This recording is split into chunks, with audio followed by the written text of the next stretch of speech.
Quinn Foster's life was governed by numbers billions in his bank account, millions in investments, thousands of employees, but right now, only one number mattered. 7 days to secure a wife before he lost the biggest deal of his career. "You're telling me that Roland Blake won't sign unless I'm married?" Quinn paced across his corner office, Manhattan's skyline stretching beyond floor-to-ceiling windows that usually calmed him. Today, they felt like the walls of a very expensive cage. His lawyer, David Mayer, nodded grimly. "Blake's old-fashioned. He believes family men make reliable business partners. The merger's worth $2.4 billion, and he specifically mentioned during our last meeting how refreshing it was that you were finally settling down." David adjusted his glasses. "The problem is, he expects to meet your wife at the charity gala next Friday." Quinn ran a hand through his dark hair. At 34, he'd built Foster Technologies into one of the most innovative companies in the country. What he hadn't built was a personal life. "And you're just telling me this now? I thought you'd hired an actress or something when you mentioned having a wife during negotiations." David shrugged apologetically. "You never correct Blake when he brings her up." Quinn stopped pacing. "Because I was focused on the deal, not his personal commentary. I barely registered what he was saying." "Well, he registered it, and now he's expecting to meet Mrs. Foster at the gala or the merger's off. He made that very clear yesterday." Quinn collapsed into his leather chair. 7 days to find a wife. This is insane." "A temporary wife," David corrected. "Just long enough to secure the deal." Quinn's assistant, Miranda, knocked before entering with his afternoon coffee. "Your 3 o'clock canceled, and Kelsey Brennan from HR needs 5 minutes regarding the new hiring protocols." Quinn straightened in his chair as an idea formed. "Send her in. Now." Miranda blinked in surprise but nodded. "Right away, Mr. Foster." "I know that look," David said after Miranda left. "Whatever you're planning is exactly what you suggested, a temporary solution." Quinn straightened his tie. "Kelsey Brennan is perfect. The HR manager, you barely know her." "I know she's competent, discreet, and professional." "She also turned down a promotion last month because it required too much travel. She might appreciate a sizable bonus instead." David looked skeptical. "You're going to offer your HR director money to pretend to be your wife?" "I'm going to offer her a business proposition," Quinn corrected. "One that solves both our problems." Before David could respond, Miranda escorted Kelsey into the office. Quinn stood automatically, struck as always by Kelsey's commanding presence. She wasn't conventionally beautiful in the way of the women he typically dated, but there was something arresting about her, maybe the intelligent hazel eyes or the confident way she carried herself. "Mr. Foster," she said with a professional smile, "I can come back if you're in a meeting." "No, please stay. David was just leaving." Quinn gave his lawyer a pointed look. David gathered his papers. "Think carefully about this," he muttered as he passed Quinn, then nodded politely to Kelsey before exiting. "Is everything all right?" Kelsey asked, clearly sensing tension. Quinn gestured toward the chair across from his desk. "Please sit. I have an unusual proposition for you." Kelsey took her seat, her expression guarded but curious. At 29, she'd been with Foster Technologies for 3 years, rising quickly through the ranks. Her auburn hair was pulled back in a neat bun, and she wore a tailored navy suit that somehow managed to be both professional and flattering. "I find myself in a difficult situation," Quinn began, choosing his words carefully. "One that requires discretion and, frankly, assistance I couldn't ask of most employees. If this is about the Watson contract, I've already prepared the compliance documentation. This is personal," Quinn interrupted. "Or rather, a personal matter that affects business." He took a deep breath. "I need a wife." Kelsey blinked, her professional demeanor momentarily cracking. Excuse me." Quinn quickly explained the situation with Roland Blake and the impending merger. "It would be a temporary arrangement, professional, 7 days, including the gala and perhaps a few follow-up meetings." Kelsey stared at him. "You want me to pretend to be your wife?" "Yes." For which you would be compensated, of course. I was thinking a bonus of $200,000 plus expenses for appropriate attire and whatever else you might need. Kelsey's eyes widened. $200,000 to attend a party as your wife, and to be convincing about it, Quinn added. Blake's shrewd, he'll be watching carefully. This is, Kelsey searched for words, highly irregular, and likely violates several company policies that I, as HR director, am responsible for enforcing. Quinn leaned forward. I understand your hesitation, but this isn't about, he stopped, reconsidering his approach. Look, I wouldn't ask if I weren't desperate. This merger means jobs for hundreds of people. It means continued growth and stability for everyone at Foster Technologies, including you. Kelsey tapped her pen against her portfolio, thinking, what exactly would this entail? We'd need a crash course in being a convincing couple. Basic knowledge about each other, the appearance of a relationship. After the merger's finalized, we'd quietly separate, citing irreconcilable differences or whatever seems plausible. And during this week, we'd be living together at my penthouse, I suppose, for authenticity. Separate bedrooms, of course, he added hastily. Kelsey was silent for a long moment. Then she set down her pen. 300,000, and I wanted in writing that this arrangement can't negatively impact my career regardless of outcome. Quinn blinked, surprised by her counter. Then he smiled slightly. You drive a hard bargain, Miss Brennan. It's a service you need that falls well outside my job description, Mr. Foster, and frankly, it's worth more than money to risk my professional reputation. 300,000, and my word that your career remains untouched. In writing. And, Kelsey added, I want a clause that either of us can terminate the arrangement if it becomes untenable, with full compensation still guaranteed to me. Quinn nodded, impressed. Done. Then I suppose you have yourself a temporary wife. They shook hands across the desk, and Quinn felt an unexpected jolt at the contact. Kelsey's hand was warm, her grip firm and confident. For a brief moment, something shifted in the air between them before Kelsey withdrew her hand. I'll have legal draw up the agreement, Quinn said, his voice slightly rougher than before. Can you move in tomorrow? We don't have much time to prepare. I'll make arrangements, Kelsey said, rising from her chair. She paused at the door. Just to be clear, Mr. Foster, Quinn, he corrected.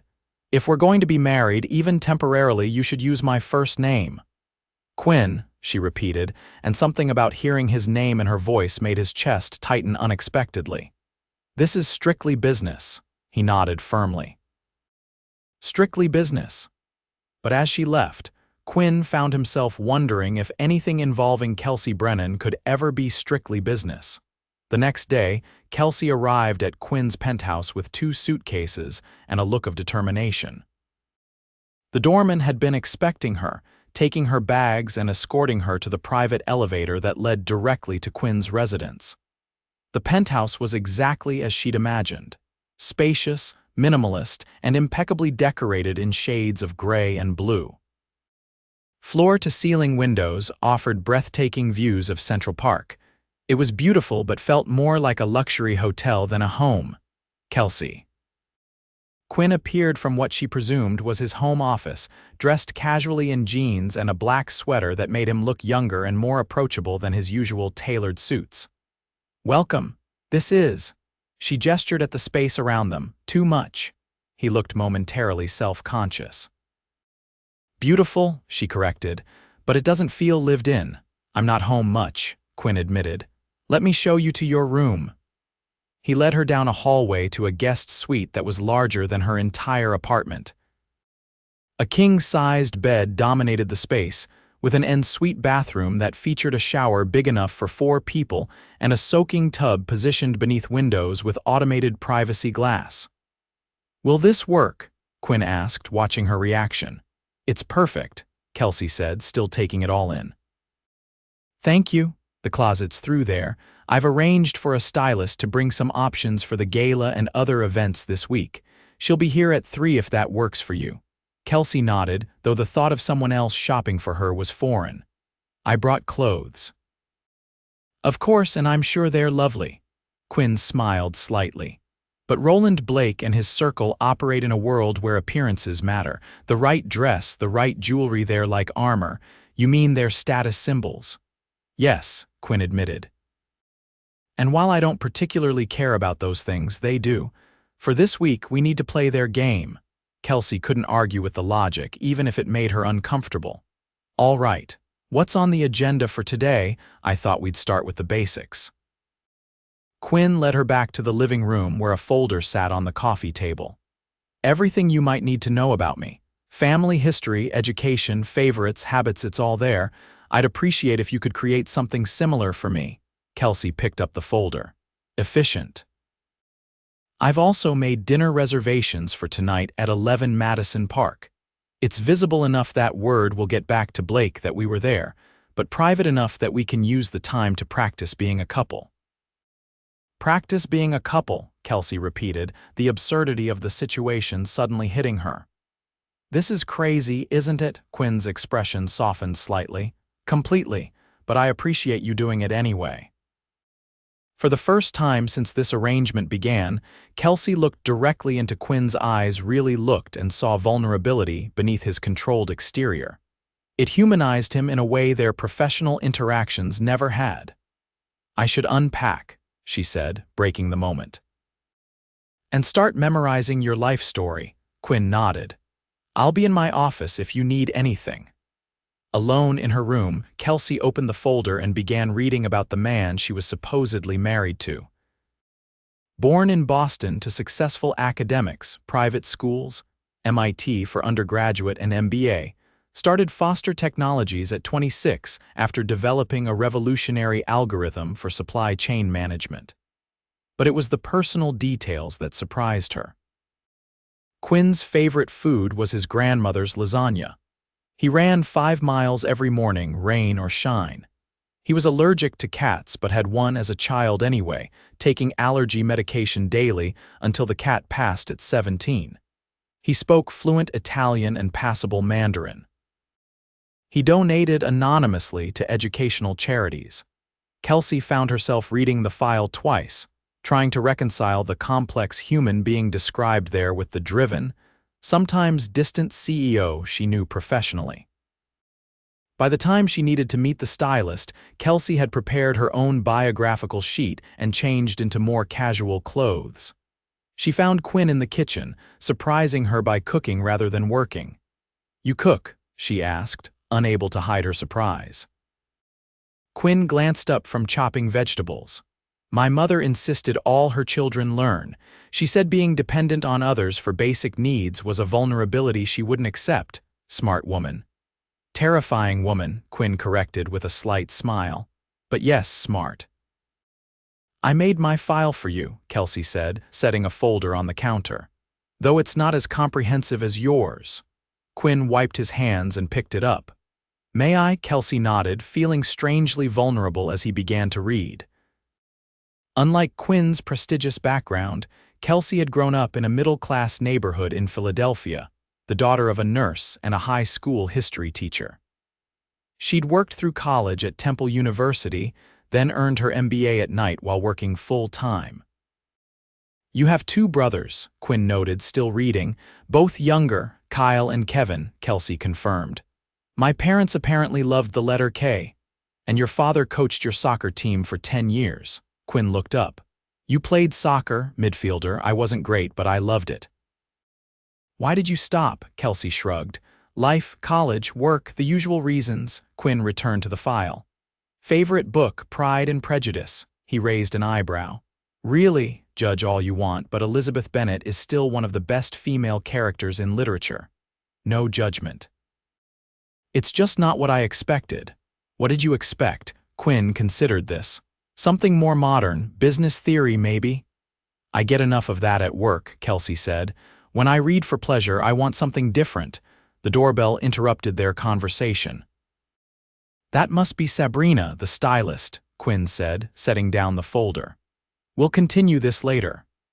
The next 3 hours were a whirlwind as Sabrina presented options for every possible occasion, from the charity gala to casual brunches.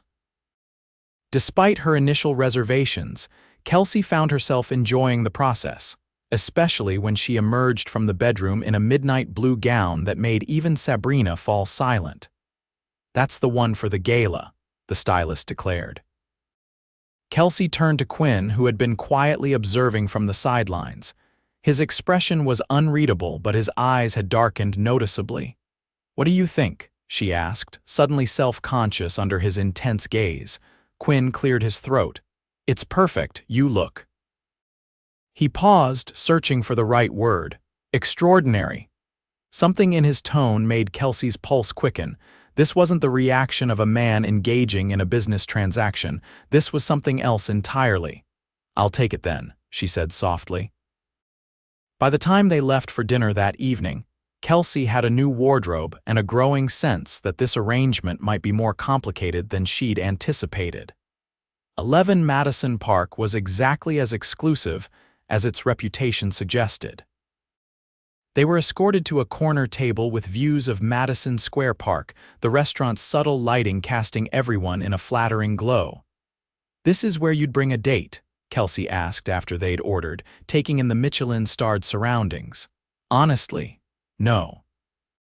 Quinn looked slightly embarrassed. "I don't actually date much. When I do, I prefer places where I'm not recognized." "So why here tonight?" "Because we need to be seen," Quinn reminded her, "and because the food is exceptional." As if on cue, their first course arrived, an artistic arrangement that the server described in poetic detail. Kelsey took a bite and couldn't help the small sound of appreciation that escaped her. Quinn smiled. "Good, amazing," she admitted. "Though I feel like I should be taking notes for a culinary exam," Quinn laughed, a genuine sound that Kelsey realized she'd rarely heard before. "I know what you mean. The first time I ate here, I was with potential investors and spent the entire meal terrified I'd used the wrong fork." "Did you?" "Probably, but I got the investment, so I must have done something right." They fell into surprisingly easy conversation as the meal progressed, discussing their childhoods, education, and career paths. Kelsey found herself laughing more than she expected, drawn in by Quinn's dry humor and thoughtful observations. "We should discuss how we met," Quinn said as their entrees arrived. "Blake will certainly ask." Kelsey considered this. "How about the truth slightly modified? We met at work." Office romances are frowned upon, especially between a CEO and an HR director. "Which is exactly why we kept it quiet until recently," Kelsey countered. "It's believable because it explains why no one knows about us, and good lies always contain elements of truth." Quinn looked impressed. "You're good at this." "I've negotiated trickier situations than a fake relationship," Kelsey said with a smile, "though this is certainly the strangest. So we met at work, kept our relationship quiet, and recently decided to make it official. What about the proposal?" Kelsey thought for a moment. "Nothing flashy, that's not your style, maybe at home after a significant company milestone. You realized life's achievements meant nothing without someone to share them with." Quinn's expression changed subtly. "That's surprisingly insightful. Am I wrong?" "No," he said quietly. "That's exactly how I would do it." Their eyes met across the table, and for a moment, the pretense between them seemed to thin, revealing something neither was quite ready to acknowledge. The moment was broken when a distinguished older couple approached their table. "Quinn Foster," the man said warmly. "I thought that was you." Quinn stood immediately, his CEO persona sliding seamlessly back into place. "Senator Williams, Mrs. Williams, wonderful to see you both." "We don't mean to interrupt your dinner," Mrs. Williams said, glancing curiously at Kelsey. "Not at all," Quinn assured them, then turned to Kelsey with a smile that transformed his entire face. "This is my wife, Kelsey, darling Senator and Mrs. Williams." Kelsey stood, offering her hand. "It's a pleasure to meet you both." "Wife." Senator Williams looked between them with evident surprise. "When did this happen? I didn't even know you were seeing anyone, Quinn." "We've kept things private," Quinn explained, placing his hand at the small of Kelsey's back in a gesture that felt surprisingly natural. "But we couldn't wait any longer." "Well, congratulations to you both," Mrs. Williams said warmly. "You make a lovely couple." After a few more minutes of pleasant conversation, the Williams continued to their table, but not before the senator mentioned seeing them at the charity gala on Friday. "That went well," Quinn said after they'd sat back down. "Except that now I'm nervous about the gala," Kelsey admitted. "That's the real test, isn't it?" Quinn reached across the table and took her hand, his touch sending an unexpected warmth through her. "You're doing perfectly. Just be yourself well, yourself as my adoring wife." "Adoring might be pushing it," Kelsey teased, but she didn't pull her hand away. They finished dinner and returned to the penthouse, both aware that something had shifted between them. As they rode the private elevator up to Quinn's floor, Kelsey found herself studying his profile, the strong jawline, the slight crease between his brows that appeared when he was thinking. "Thank you for tonight," Quinn said as the elevator doors opened. "You're making this much easier than I expected." "It's just dinner," Kelsey said lightly, though they both knew it had been more than that. "Still, I appreciate it." Quinn hesitated at the entrance to the hallway that led to their respective bedrooms. "Tomorrow we should practice for the gala." "Dancing, at least." "You want to practice dancing?" Kelsey couldn't hide her surprise. "There will be dancing at the gala and we should look comfortable together." Quinn paused. "Unless that's crossing a line." "No," Kelsey said quickly. "That makes sense." "Good. Then good night, Kelsey." "Good night, Quinn." Later, lying in the luxurious guest bed, Kelsey stared at the ceiling, trying to sort through her conflicted feelings. This was supposed to be strictly business, a mutually beneficial arrangement. So why did dinner feel like a real date? And why couldn't she stop thinking about the way Quinn had looked at her in that midnight blue gown? Across the penthouse, Quinn was having similar thoughts. He'd chosen Kelsey because she was professional and trustworthy, not because he was attracted to her. At least, that's what he'd told himself.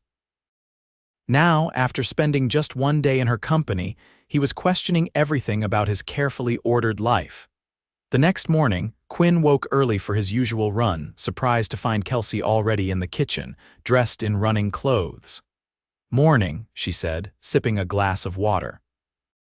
"I hope you don't mind if I join you. I saw in your file that you run 5 miles every morning." Quinn blinked, momentarily thrown by the sight of Kelsey in leggings and a fitted running jacket. "Not at all. You run, not 5 miles, she admitted with a smile. "But I can manage 3 without embarrassing myself." They took the elevator down and stepped out into the crisp morning air. Central Park was just waking up, early joggers and dog walkers dotting the paths. "Ready?" Quinn asked. Kelsey nodded, and they set off at a comfortable pace. Quinn was impressed Kelsey was fit and moved with an easy rhythm that matched his own. They didn't talk much, falling into a companionable silence broken only by their steady breathing and the occasional greeting to other runners. When they reached the 3-mile mark, Kelsey slowed. "This is my limit. I'll walk back and meet you at the penthouse." "I'll come with you," Quinn said, surprising himself. "I've done enough for today." Kelsey gave him a knowing look. "You don't have to cut your workout short for me." "I'm not," Quinn insisted. "Besides, Roland might have spies everywhere. Can't have my wife walking alone," Kelsey laughed. "Now you're just being paranoid." But she didn't object when Quinn fell into step beside her for the walk home. They stopped at a coffee cart, and Quinn ordered for both of them without asking, a black coffee for himself and a latte for Kelsey. "How did you know my coffee order?" Kelsey asked as he handed her the cup. "I pay attention," Quinn said simply. Back at the penthouse, they separated to shower and dress for the day. Quinn had cleared his schedule to focus on preparing for the gala, and Kelsey was working remotely, handling HR matters that couldn't wait. They reconvened in the living room after lunch, where Quinn had cleared space for their dancing practice. He connected his phone to the sound system, and the opening notes of a waltz filled the room. "A waltz," Kelsey raised an eyebrow. "Very traditional." "Blake's gala always includes classical dancing," Quinn explained. "He's old-fashioned that way." He extended his hand and Kelsey stepped into his arms. Despite the professional distance they were trying to maintain, there was nothing businesslike about the way Quinn's hand settled at her waist or how Kelsey's palm rested against his shoulder. "Follow my lead," Quinn murmured, and then they were moving. Kelsey was surprised by how naturally they fell into rhythm together. Quinn was an excellent dancer, guiding her with subtle pressure and confident steps. As they circled the living room, Kelsey found herself relaxing into his hold, their bodies moving in increasing harmony. "Where did you learn to dance like this?" she asked. "Mandatory lessons as a teenager," Quinn admitted. "My mother insisted, college ballroom dance club, it fulfilled a physical education requirement." Quinn spun her in a perfect turn, then pulled her slightly closer as they continued the waltz. "You're very good." "So are you." Their eyes met, and for a suspended moment, the pretense fell away completely. Quinn's gaze dropped to Kelsey's lips, and she felt her breath catch. They slowed, the music continuing around them as they stood nearly motionless in the center of the room. Quinn's phone rang, shattering the moment. He stepped back, clearing his throat. "I should get that," Kelsey nodded, trying to steady her racing heart as Quinn answered the call. It was David, his lawyer, with updates about the merger documents. Quinn moved to his office, leaving Kelsey alone with thoughts she wasn't ready to examine too closely. The days leading up to the gala passed in a blur of preparation and unexpected intimacy. They established routines: morning runs, shared meals, evening conversations over wine that began to feel less like preparation for a performance and more like genuine domestic harmony. On Thursday night, they attended a small dinner party at the home of Quinn's CFO, their first public outing as a couple among people who knew them both professionally. Kelsey was nervous, but Quinn stayed close, his hand often finding the small of her back or entwining with hers in gestures that felt increasingly natural.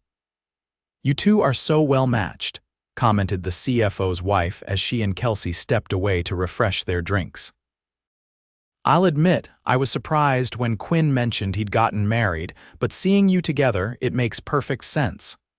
Kelsey felt a flush of guilt at the genuine warmth in the woman's voice. "Thank you, it's still new for us too." "The way he looks at you," the woman continued with a knowing smile. "Quinn's always been so focused on the company, it's wonderful to see him finding balance." Across the room, Quinn was watching her, and Kelsey recognized the expression in his eyes. It wasn't acting. Something real was developing between them, something neither had anticipated. Later that night, as they drove back to the penthouse, Kelsey broached the subject that had been weighing on her. "This is getting complicated, isn't it?" Quinn kept his eyes on the road. "What do you mean?" "You know exactly what I mean." Kelsey turned to look at him directly. "We're supposed to be pretending, but it doesn't always feel like pretending." Quinn was silent for a long moment. "No," he finally said, his voice low. "It doesn't. The gala's tomorrow. After that, we secure the merger, and then what? We go back to being CEO and HR director." Quinn parked the car in the building's private garage but made no move to exit. "Is that what you want?" "I don't know," Kelsey admitted. "This was supposed to be simple, a business arrangement." "Nothing about this feels simple anymore," Quinn said, turning to face her. The air between them crackled with tension. Quinn leaned forward slightly, then stopped himself. "We should get some rest. Tomorrow's important." The gala arrived with all the anticipation of opening night at the theater.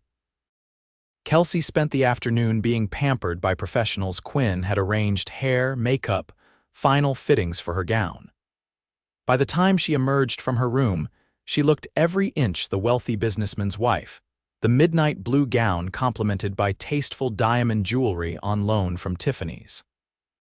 Quinn was waiting in the living room, devastatingly handsome in a perfectly tailored tuxedo. When he saw her, he went completely still. "You look." He began, then shook his head slightly. "There aren't adequate words." "Thank you," Kelsey said softly. "You clean up pretty well yourself." The ride to the gala was quiet, both lost in thoughts about what the evening meant, not just for the merger, but for whatever was developing between them. The charity gala was held at the Metropolitan Museum of Art, the grand entrance transformed with lights and flowers. As they stepped from the car, photographers called out to Quinn, who was well known in business circles. He placed his arm around Kelsey's waist, presenting a united front as they made their way inside. The great hall was spectacular, filled with New York's elite in formal attire. Quinn guided Kelsey through the crowd, introducing her confidently as "my wife, Kelsey." Each time he said those words, something tightened in Kelsey's chest. An hour into the evening, Quinn tensed beside her. "Roland Blake just arrived," he murmured. "This is it." Kelsey followed his gaze to an imposing man in his 60s, silver-haired and commanding. Blake was accompanied by an elegant woman Kelsey assumed was his wife. "Quinn Foster," Blake boomed as he approached. "And this must be the mysterious Mrs. Foster I've been hearing about." Quinn's arm tightened around Kelsey's waist. "Roland, Elizabeth, may I introduce my wife, Kelsey, darling Roland and Elizabeth Blake. It's a pleasure to finally meet you," Kelsey said warmly, extending her hand. "Quinn speaks so highly of you both, does he now?"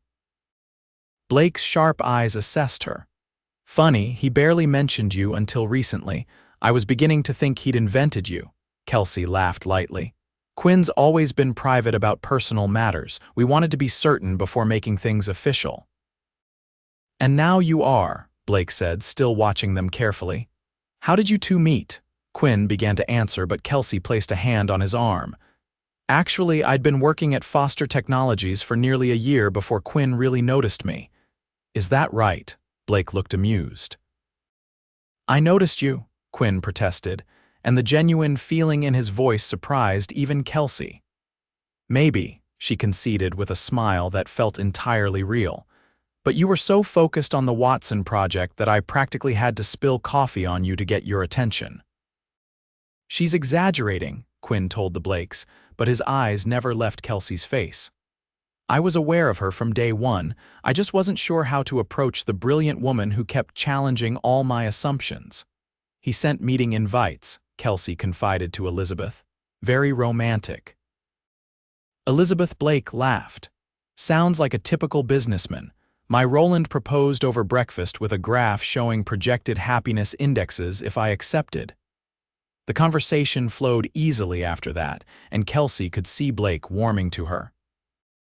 When the orchestra began playing, Blake suggested they all join the dancing. On the dance floor, Quinn held Kelsey closer than they'd practiced, moving with the confidence of a man who knew exactly what he wanted. "You're amazing," he whispered in her ear. Blake is completely convinced. "And you?" Kelsey asked, unable to stop herself. "What are you convinced of?" Quinn's steps faltered briefly. "I'm convinced this stopped being pretend somewhere along the way," he said, his voice low and serious. "At least for me." Before Kelsey could respond, they were interrupted by David, Quinn's lawyer, with urgent news about the merger documents. Quinn excused himself reluctantly, promising to return quickly. Left alone, Kelsey made her way to a quiet corner of the museum, needing a moment to process what Quinn had just said. She found herself in a gallery of Renaissance art, the beautiful paintings a welcome distraction from her tumultuous thoughts. "Mrs. Foster." Kelsey turned to find Roland Blake approaching, two champagne flutes in hand. He offered one to her. "Thank you," she said, accepting the glass. "And please call me Kelsey, Kelsey." Blake nodded, studying her with that same penetrating gaze. "I hope you don't mind my saying that you're not what I expected." "Oh, and what did you expect?" Quinn Foster is one of the most driven men I've ever met. "I expected his wife to be a trophy beautiful but ultimately an accessory to his success." Kelsey stiffened. "And instead I find a woman who clearly matches him in intelligence and strength. It's refreshing." "Thank you, I think." Blake sipped his champagne. "I've known Quinn for years. Watched him build his company with single-minded focus. Never seen him look at anything the way he looks at you." Kelsey felt heat rise to her cheeks. "Our relationship is complex. The best ones are." Blake glanced toward the entrance of the gallery. "Ah, here comes your husband now, looking rather anxious to find you." Indeed, Quinn was scanning the room with unmistakable concern that melted into relief when he spotted her. He crossed to them quickly. "There you are," he said, his hand finding hers automatically. "Everything okay?" just admiring the art and getting to know your charming wife, Blake said. Quinn, you've been holding out on me. Kelsey is delightful. Quinn looked at her with an expression so tender it made her breath catch. Yes, she is.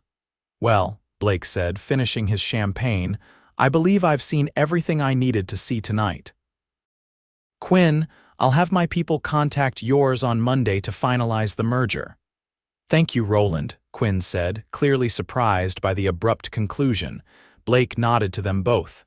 Enjoy your evening, and Kelsey, I hope to see much more of you in the future. After Blake left, Quinn turned to Kelsey with barely contained excitement. He's going to sign. It worked. It did, Kelsey agreed, smiling despite the confusion swirling within her. Congratulations, Quinn, you got what you wanted. Quinn's expression sobered.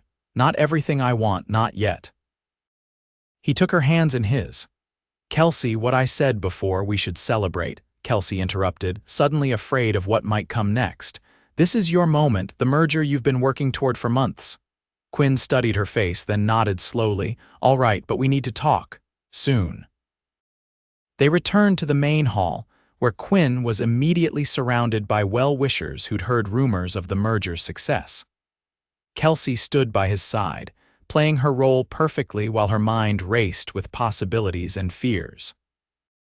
It was past midnight when they finally returned to the penthouse, both exhausted from the emotional evening. In the elevator, Quinn loosened his bow tie, the simple action making him look more like the man Kelsey had come to know over the past week than the polished businessman from the gala. You were incredible tonight, he said as the elevator doors opened to his penthouse. Everyone loved you, Blake especially.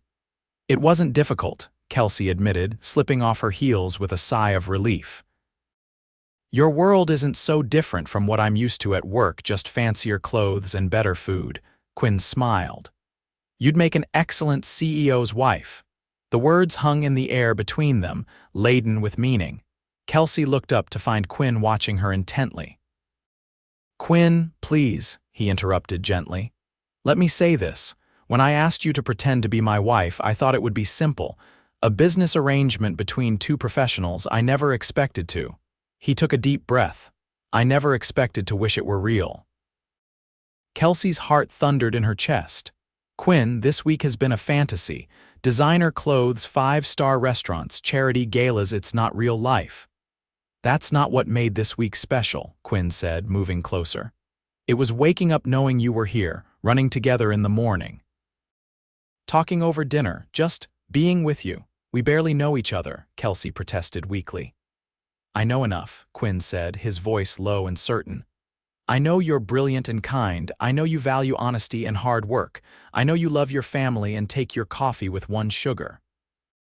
I know I want to learn everything else about you, and I don't want to do it as part of a pretense. He reached out, gently touching her cheek. Our contract is fulfilled. The merger is happening. You can walk away tomorrow with everything we agreed to, and we never have to speak of this again. Or, Kelsey whispered, or we could try for something real. No contract, no pretending, just us seeing where this goes. Kelsey closed her eyes, overwhelmed by the sincerity in his voice. What about work? I'm still your HR director. We'll figure it out, Quinn promised. Whatever you need to feel comfortable, a different position, a different company, whatever it takes. But please, Kelsey, don't walk away because it's the sensible thing to do. Kelsey opened her eyes to find Quinn looking at her with such hope and vulnerability that her remaining doubts crumbled. I don't want to walk away, she admitted softly. Relief and joy transformed Quinn's face. Slowly, giving her time to pull back if she wanted, he leaned down and kissed her. Unlike the chaste kisses they'd shared for appearances during the week, this was real, tender and questioning at first, then deepening as Kelsey responded. When they finally separated, both slightly breathless, Quinn rested his forehead against hers. Stay, he whispered. Not because of our agreement. Stay because you want to. Kelsey smiled, her heart full. I want to. 6 months later, Quinn and Kelsey stood together on the balcony of a villa in Positano, watching the sunset paint the Mediterranean gold. The merger with Blake Enterprises had been finalized 3 months earlier. creating thousands of new jobs and establishing Foster Technologies as a global leader in their field. Professionally, Kelsey had transitioned to lead the Foster Foundation, the charitable arm of Quinn's company. The role allowed her to use her skills while avoiding any conflict of interest in their relationship. "Penny for your thoughts," Quinn said, wrapping his arms around her from behind. Kelsey leaned back against his chest. "I was just thinking about how different my life is from what I expected 6 months ago." "Better or worse?" Quinn asked, a hint of lingering insecurity in his voice. Kelsey turned in his arms, looking up at the man who had gone from her boss to her fake husband to the love of her life. "Infinitely better, though I still think it's ridiculous that you won't let me pay for anything," Quinn grinned. "Consider it payback for saving my company." "Your company was never in danger," Kelsey pointed out. "You would have found another solution." "Perhaps," Quinn conceded. "But then I might never have discovered what was right in front of me all along." He reached into his pocket and withdrew a small velvet box. Kelsey's breath caught as he opened it, revealing a platinum ring with a single perfect diamond. "Quinn, no contract this time," Quinn said softly. "No merger at stake, just me asking the woman I love to marry me, for real." Tears blurred Kelsey's vision. "You know people will say I'm just after your money." "Let them talk," Quinn said, taking her hand. "We know the truth." "I needed a fake wife for a contract, but I fell in love with a real woman who challenges me, supports me, and makes me better every day." Kelsey's heart felt too full for her chest. "Yes," she whispered. "Yes, I'll marry you." As Quinn slipped the ring onto her finger and pulled her into his arms, Kelsey marveled at the unexpected journey that had brought them here. What had begun as a business arrangement had transformed into something neither of them could have predicted: a love story written not in contracts and conditions, but in shared mornings, quiet conversations, and the promise of a future together.